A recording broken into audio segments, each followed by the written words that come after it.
Demi Lovato. That's who you're here to see. All right, let's bring her out to the stage. Oh, there she is. You guys like that? I'm a little verklempt, I'm not gonna lie. Let me compose myself first. Whew. Fifth album. Tell us what's new. How's this different So, from the rest? my fifth album is different and it's better because I spent so many years trying to figure out what the public wants, trying to get my music out there, focusing on what's going to be a hit song rather than just letting it come organically. And when I was able to do that, when I was able to let go, going into this next album, I told myself, I was like, I don't care if it's gonna be accepted by everyone. What I want is, I want to make sure that I'm true to who I am and authentic to myself as an artist. So that's what's different on this album. Yeah. At what point did the title track and the name of the album come into focus? Well, I, throughout the album, had always said, I want my music to be empowering, and I want this album to reek of confidence. And, once we started making the music, and obviously I wrote a song with Max Martin, who's incredible, and some of the people that are at his camp. Whenever we wrote the song, it was called Confident, and we were like, okay, you know what? It's time to pick the album track name, and we went with Confident. There you go. Check it off the list. Checking what it a off. Great fit. Love it. Yeah. The other thing that's special about this album, it's the first one you put out on your own label. Is that correct? Yes. Tell us about that. So I started a record label called Safe House Records, and thanks. Right? Let's hear it. Come on. I started the label with one of my best friends, Nick Jonas, and also my manager, who's here over there, Phil McIntyre. What up? Phil. And yeah, basically that's how we started. And with the label, we wanted to focus more on releasing our music first and getting it out there, and then we're gonna hopefully develop some artists or maybe sign artists that just want to have a safer place to release music. Yeah. When was the idea born? When did you guys come up with it? We had always had the idea, and I had always talked about having my own label. We look at the bigger picture rather than just music with making an album. We've both become, Nick and I, and also Phil, we've all become really, we've become business people. I'm a businesswoman. So with that being said, I thought it was time to branch out, and the idea kind of came together about a year and a half ago, like officially. Got it. So we've been obviously talking a lot about confidence here, which brings me to a little shoot you did with VanityFair.com a little while ago. Yep. There were 3 rules. There was no makeup, there was no retouching, there were no clothes. Mm-hmm. How'd that come about? It was spontaneous, I hear. It was very spontaneous. I had actually kind of gone through some stuff. My really weird connection, but my grandfather had passed away like 2 nights before. And when I got to New York and I was thinking about the album, I just was thinking to myself, like, life has so much meaning and it's so short that I want to make an impact on this planet in an empowering way, not just with my music, but using my voice for good. And, there's obviously a lot of photo shoots that I do that get retouched and whatnot, but I wanted to show what the true meaning of confidence is doing a photo shoot at midnight. And my manager was like, what are some, authentic ideas that we can do to showcase who you are more so? And I was like, I have an idea. Butt naked upstairs in my hotel room photo shoot, no makeup, no clothes, retouching. And he was like, are you serious? I was like, yeah. And so with crappy hotel lighting and no retouching, I bared all. And it looked great. And you guys, you saw? Beautiful. What was the reaction like? The reaction was, I actually expected backlash from that, because sometimes when you do photo shoots like that, people will say, oh, you're just trying to get attention, or, where do you go from there? And for me, I actually, when I saw the response, I was so relieved and so happy that people saw the deeper meaning in it. And I thank Vanity Fair for doing that with me, because it really spoke volumes. And yeah, I'm really happy that people understood the message, because that's what it was about. Yeah. You got, what is it, 31.4 million followers on Twitter. You got a lot of people out Yeah. there listening to what you got to say. What do they say to you? What are some of the favorites kind of outreach you've gotten from fans over the years? My fans are extremely supportive, and I'm very, very grateful for it. I have fans in here that I've known for literally like 7 years now, and first name basis, everything. It's incredible to have a loyal fan base, and so to hear the support that I get from them, and also the really inspiring messages like, you saved my life, or you helped me come out to my parents, or you helped me get help for my issues. It's really meaningful to me. So when you do something like a shoot like that, are you thinking about those people Absolutely. out there? I'm thinking of every single person that looks in the mirror and says, that flaw, that flaw, that flaw, I need to get rid of it. I'm not good enough. Because that's what I did for so many years. So not only was it empowering and hopefully inspiring to many people, it was actually very empowering and liberating for myself to be like, here, take it or leave it. Like, I got a bruise on my butt in one of the pictures. And yeah, that's it. That's me. I want to encourage people to be themselves, especially in this day and age where there's so much Photoshop and retouching and you know, Instagram. We got to stay true to who we are. Yeah. Going back to the album, it closes on a very personal song. Yeah. Called Father. Mm-hmm. Tell us a little bit about that song, first of all. Father was a song that I wrote with an amazing artist named Lale. She's a Swedish artist, and she's incredible. I had been going through some stuff because it was around Father's Day that I wrote this song. My biological father had passed away about 2 years ago, basically on Father's Day, around that time. And every Father's Day, it's extremely difficult for me. And with that being said, I didn't know how to have closure with it.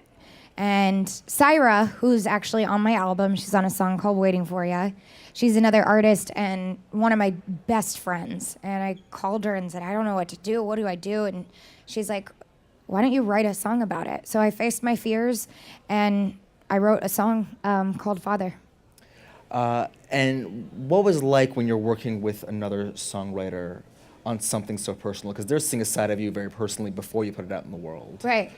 I'm an open book. Like my motto is to not have secrets with the world, because then you just you walk on eggshells trying not to let the world find your deepest, darkest secrets. So I just put it all out there and hope that it inspires someone.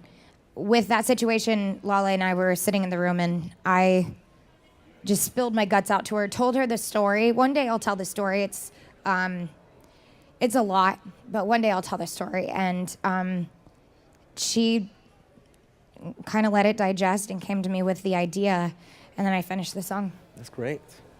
When I remember a while back, a few years ago, when you were recording Skyscraper, had a bit of it was an emotional recording.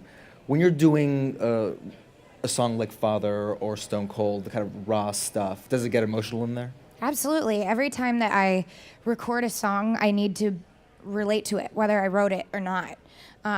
Most of the songs I wrote on this album, but you know, Skyscraper I didn't write on, and you can really hear me connecting to the song.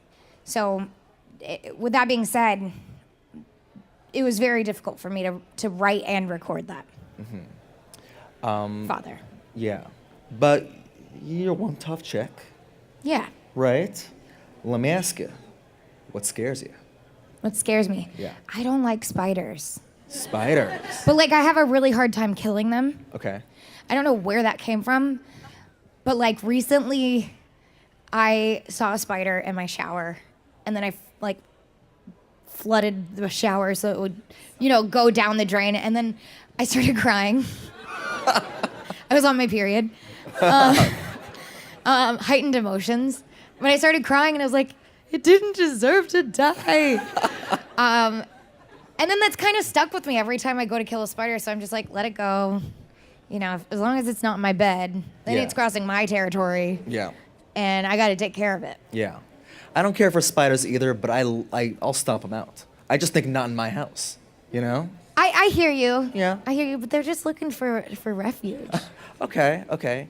Do you have to have Wilmer come and kill them? Does he do that? No, actually not. Although I did, we're doing renovations on my house, and there was one time that I saw a huge, I thought it was a black widow, because also in the area that we live in, there's brown recluse and black widows everywhere. So I had one of the construction workers come in. I was like, I don't know how to say this, but spider. So he was like, okay, I got you. Came in, killed the spider. I was like, you're my hero. Oh, man. Well, it's good. You had the support from the construction workers. Yes. You got the support from all these people, right? You guys want to come kill some spiders for Demi later? All right, you know who to call. We'll let them go. You let them free. Them. We'll let them go. But I think this is a good point to start opening up to a little Q&A. What do you think? Yeah, I think so too. What was your main inspiration to writing a lot of the songs on the album? My main inspiration was whenever I started writing the album, it was so important to me that I stood true to who I was as an artist and my beliefs. And I didn't want to sing about anything that I didn't believe in. And I wanted everything to have a message, whether, it's cool for the summer and saying it's okay to explore your sexuality, or with confident, embracing your confidence, or father giving that song to somebody that needed relief through a song about maybe their father issues. Everything that I did was for a purpose. Hi. Hi. I want to say thank you for saving my life and for teaching me how to be confident, strong, and brave. Thank I'm going to you. cry. But my question is, we're all human. What gets you through your bad days? Huh? What helps you get through your bad days? What helps me get through my bad days, taking my medication. I'm bipolar. Like I said, I keep everything out in the open. I'm with you. I do a lot of advocacy work for the mental health community. So that was half serious, half joking. Anyways, I do the things that I need to do in order to stay on the right path, which does consist of my treatment plan, whether it's medication or whether it's talking to people, staying true. I follow a meal plan, and not because I want to lose weight, but I follow it because it's structure. So for somebody in recovery from an eating disorder, having that, taking that structure and feeling stable in it, I feel good. So everything. What's your favorite song on the new album? My favorite song on the new album, it changes every day. Actually, it's several times a day.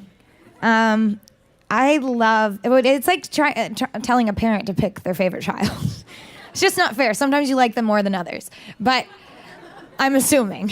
But yeah, I think my favorite song of mine today is Yes. Yes. Hi, Demi. You've done Hi. so much for me, and I was just wondering, what are 3 things that make you confident? 3 things that make me confident. First of all, thank you for saying that. 3 things that make me confident are my support system, the people around me who know me best and know how to take care of supporting me in times when I feel like I'm struggling or just having a bad day and in a bad mood. I think being honest and open, so even if it's something like I'm really irritated with the world today, vocalizing that helps me. Sometimes you just have to take the power away from keeping an emotion inside of yourself. And another thing is staying true to my treatment plan. Right in the front. Oh, hello. Hey, if you were in the UFC and you were gonna walk out, what song would you walk out to? Confident, duh. I knew it. Or Waiting for You. Waiting for You is like, I'm gonna beat your ass. Hi, Demi. We came all the way from Bonaire. And, Where? Bonaire. Where is that? It's a small island in the Caribbean. Wow, I'm gonna come visit. Yay, that was my question actually, because there's so much fan there. And we wanted you to come visit us. I will totally come visit. Can I come to your house? Yeah, sure. Okay. Hi, Demi. Hi. I just have one question. Good. What are you most excited? So we only have time 10. for one. I have 10 questions. What are you most excited about to go on tour? Pretty much. I'm most excited to play my new songs and also sing my butt off. That's what I have fun doing. Is as much fun as I do like running around on stage and dancing and performing, the songs that I have the most fun singing are the ones where I'm standing still and able to pour every emotion into it, and focus on the vocal performance. And seeing you guys, duh. That was great. Well, thanks so much for coming out. Thank you. Talking to us. Yeah. It's been great. Thank you. Thanks, guys. Demi Lovato. Thank you guys so much. Great. I want to make sure that I'm true to who I am and authentic to myself as an artist. So that's what's different on this album. Yeah. At what point did the title track and the name of the album come into focus? Well, I, throughout the album, had always said I want my music to be empowering, and I want this album to reek of confidence. And, you know, once we started making the music, and obviously I wrote a song with Max Martin, who's incredible, and some of the people that are at his camp. Whenever we wrote the song, it was called Confident, and we were like, okay, you know what? It's time to pick the album track name, and we went with Confident. There you go. Check it off the list. Checking and what it a off. great fit. Love it. Yeah. The other thing that's special about this album, it's the first one you put out on your own label. Is that correct? Yes. Tell us about that. So many years trying to figure out what the public wants, you know, trying to get my music out there, focusing on what's going to be a hit song rather than just letting it come organically. And when I was able to do that, when I was able to let go, going into this next album, I told myself, I was like, I don't care if it's gonna be accepted by everyone. What I want is Demi Lovato. That's who you're here to see. All right, let's bring her out to the stage. Oh, there she is. You guys like that? I'm a little verklempt, I'm not gonna lie. Let me compose myself first. Whew. 5th album. Tell us what's new. How's this different from So, the rest? my 5th album is different and it's better because I spent so I started a record label called Safe House Records, and thanks. Right? Let's hear it. Come on. I started the label with one of my best friends, Nick Jonas, and also my manager, who's here over there, Phil McIntyre. What up? Phil. And yeah, basically that's how we started. And with the label, we wanted to focus more on releasing our music first and getting